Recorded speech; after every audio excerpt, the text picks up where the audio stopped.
Kia ora koutou and welcome to the 3 Minute Board Games Awards for 2022. So I'm doing these awards in March for a few reasons. The first of which is that I was sick in December and January, so pushed a whole bunch of content back a little. The second is, it makes sense to do awards a few months after the year has ended, so you can actually have a think about whether a game was actually good or not. It always seems very silly to me to rush out a list of awards in November or even early December. And remember, all awards should be taken with a pinch of salt. They're just the opinions of one or more people. Even the greatest and most popular award shows in the world are just the opinion of a bunch of people. And another special caveat for our awards as well is games tend to get to me a little bit later than they do a lot of other people in board game media. And while I try to make it games that have been released in the last 18 months or so, but sometimes the game's just a little bit delayed in getting here, so it comes into consideration as a new game well after it's been considered a new game by a lot of other people. So with those caveats and other things in mind, let's get on to the awards. Solo Game of the Year. My number one solo game of the year was a very easy pick, and that's Final Girl. Final Girl is a solo game I have played by far the most in the last year or so.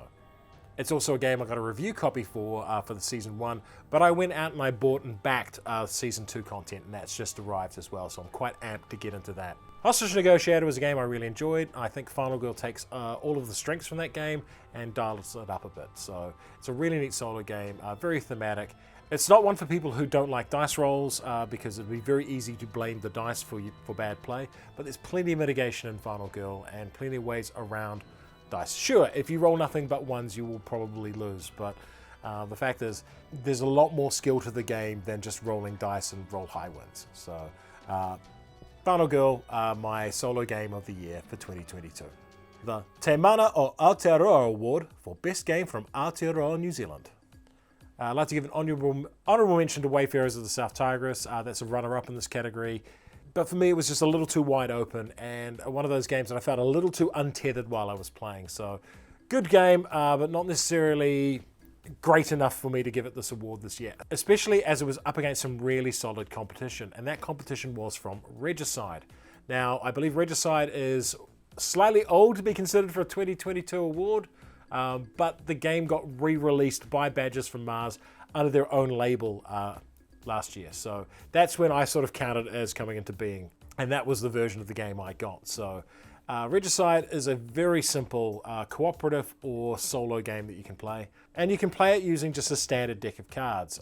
There are rules online. You can just go up, grab a deck of cards, pick it up and play it, but it's such a neat little game, and it's really compelling and tight and interesting what they've done with a basic set of cards that I really feel like if you are going to be playing it a lot, go out and just give them this tiny amount of money that the pack of cards costs to encourage them to make more games. So yeah, Regicide, the Aotearoa New Zealand Game of the Year, Te Mana o Aotearoa.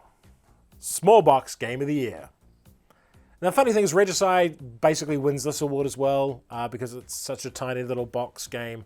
But I'm going to do something a little different. I'm going to give the award to Regicide and to The Crew Mission Deep Sea, because that is a phenomenal small box game as well. You've probably heard me rave about The Crew in the past. It's a trick-taking game, but it's a cooperative trick-taking game where you are trying to ensure that each player around the table is winning certain discrete tricks based on the mission cards you've been given.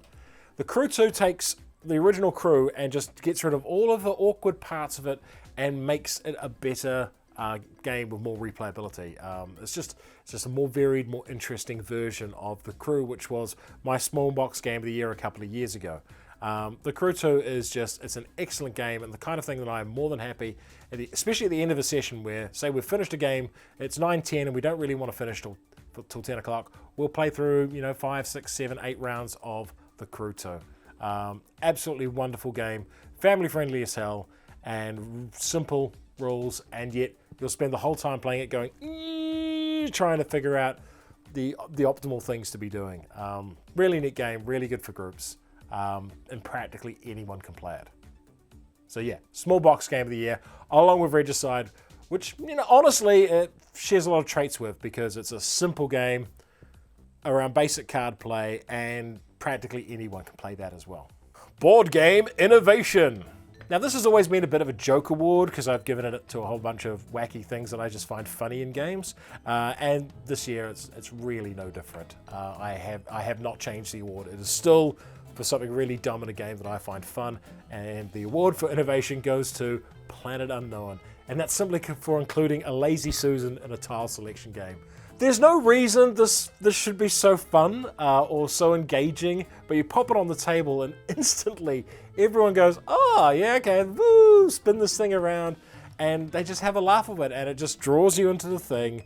It makes selecting the tiles and moving them around easier in gameplay. So it's both eye-catching, immediately engages players and keeps their attention, and serves a function. I love the Lazy Susan in Planet Unknown, and again, while this is a bit of a joke award, I'm giving it because I really like it. So, yeah, the Lazy Susan in Planet Unknown. Best board game innovation of 2022. Foundation Game of the Year. We use the term foundation games on 3 Minute Board Games to describe games that are relatively low complexity, that serve as good entry points into the hobby and help you build up your knowledge of more complex mechanics, while still being great games in and of themselves. There are 2 games I considered for this award. One was Imhotep, but it turns out that came out a little bit earlier than I thought it did. So the winner of this award is Pan Am. Pan Am is a network building aircraft game that you initially expect to be a bit like Ticket to Ride, where you're just trying to put down planes and get long chains of them. But it has a twist where you're actively trying to get in the way of Pan Am as it expands so that they buy your networks off you. It's a fascinating and interesting game while still not having a high rules overhead. And I think anyone who's comfortable playing Ticket to Ride should be able to pick up Pan Am as well. But it teaches a whole bunch of basic modern board game mechanics such as worker placement, auctions, network building, and stocks. So those 4 things are really in the game, and they're just put together in a really neat package. And I think it's actually pretty affordable as far as games go as well. It's not super expensive and fancy. So yeah, Pan Am, Foundation Game of the Year for 2022. Patrons Game of the Year. So on the 3 Minute Board Games Patreon, we put up a list of all the games that I've reviewed in the previous year, and then people vote through 2 stages to vote down to the game they liked most from that year. That does mean sometimes we miss out on a couple of popular games the year they come out because we tend to get to them a little later. But this year we had some pretty big titles. So Ark Nova was one of the finalists. It did not win. The winner was actually Block by Block Uprising. Block by Block Uprising is one of my favorite cooperative games, and this is like the 3rd edition of Block by Block. And it's a game that I've endorsed and supported pretty much since I found out about it and started playing it. And it's a game I really enjoy. And a lot of people who have come to be my patrons are people who've picked up Block by Block, and it's resonated with them as well. So it's sort of one of the games that people associate with the channel, because I've reviewed all 3 versions of the game, and it's constantly in my top 20 when I do my top 100, and it is a game I speak very fondly of. So clearly, the people who watch the channel and have chosen to be patrons of a channel, also that resonates with them as well. So I find that quite a funny one. Block by Block Uprising is a great game. If you haven't seen it or picked it up, it's quite confronting, but the gameplay is excellent, and it's really, really neat cooperative game. And it makes a political statement, a very, very blunt political statement. And I kind of respect his honesty there. The best new to me board game. Now I think there's a lot of assumptions out there that everyone in board game media land plays everything the day it comes out. And that is totally and utterly not true. I've been in this hobby for a very long time, and quite frequently I will play games 5-10 years after they come out. Castles of Burgundy is one. I first played it in 2021. It came out in 2011, I believe.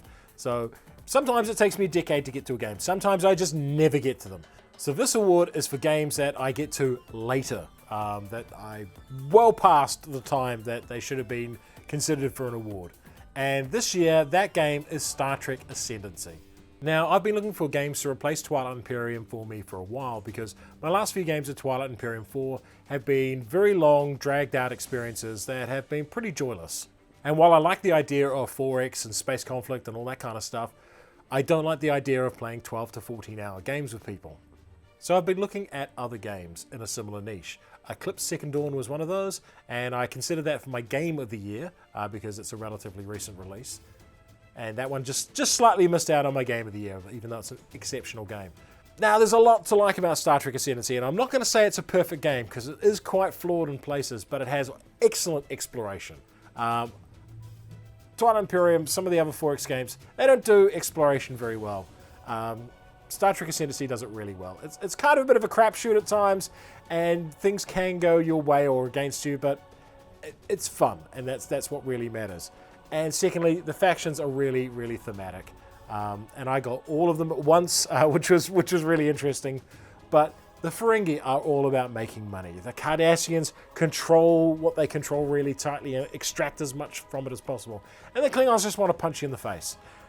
As a big Star Trek fan, all of this really comes through for me. And it is a big 4X game. And it's not necessarily the tightest and most balanced experience. And I do recommend reading. There's a fan-made rulebook that does a lot of clarifications, and it's on Board Game Geek. I do recommend picking that up. But if you do like Star Trek and you are looking for an alternative to Twilight Imperium, it takes a lot less time to play. Star Trek Ascendancy is a bit of a hoot. And it was easily the best new to me game last year, because I think this one came out in 2016, so it's been around for a while. I mean, it's got 8 expansions, I think. It's got a lot of expansions, so it's been out for a while, so learning all of that at once was a good time. And that's what prompted me to do a video on all the factions as well. So if you are curious about Star Trek Ascendancy, it's one of those few games that I've done a decent deep dive on. So I've gone through all of the different expansions and all the different factions and had a quick talk about them. And I'll link that video at the end of this. 3-Minute Board Games Golden Kriegi Game of the Year. So 6 games ended up being finalists for Game of the Year, but only one can ultimately win the prize. The first of those was Eclipse Second Dawn, which I talked about in the previous award. That got discarded. Then we're down to 5 more games. 3 of those were ISS Vanguard, Frosthaven, and Oathsworn. And those are all exceptionally good games, but they're also games that took way too much of my time and way too much of a commitment for me to really get into. So I played most of them a reasonable way through, but I'm never going to finish them, or I'm likely not to finish any of those games. So it seems a bit trite to give those games my top award, knowing full well that I've probably only experienced somewhere between 5 and 20% of what they have to offer. I am intending on finishing Vanguard in particular. I really want to solo play that one all the way through. That would have been my runner-up for solo game of the year as well.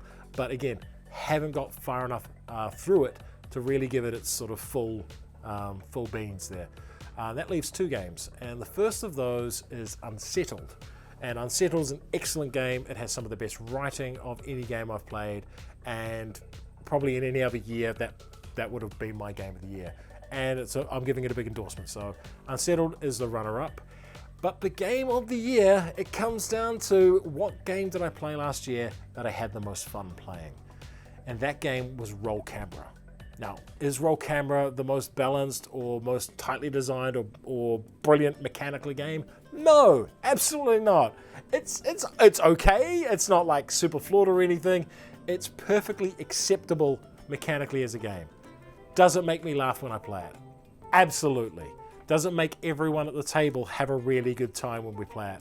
100%. This is a game that had universal acceptance when we played it, and everyone just had a laugh. There were big smiles at the table, lots of giggles and silliness, and a general acceptance that every single person there would play it again and again. It's a game that is going to be on my group's rotation for the foreseeable future because everyone liked it. And it's just because it's a silly game about making movies, but there's enough game that keeps you focused on it being a game. So I'm not dissing it as a pure game, but if you don't get into the silly voices, if you don't get into how the pitch meetings work and the ridiculous ideas, and you don't get into using your variable player powers and how silly they can be, you are going to miss a lot of what makes Roll Camera a fascinating, fun, and unique experience in board gaming. So game of the year, Roll Camera, it's a hoot. Track it down if you can. Go into it knowing that what you get out of it is what you put in. If you buy into the conceit that you're all making a movie and that you're actually quite terrible at making movies, but that you've got really, really good ideas and everyone needs to hear your idea, then you'll have a lot of fun. And I say, all my groups absolutely love this game. Roll Camera, 3-Minute Board Games, Golden Kriegi, Game of the Year 2022.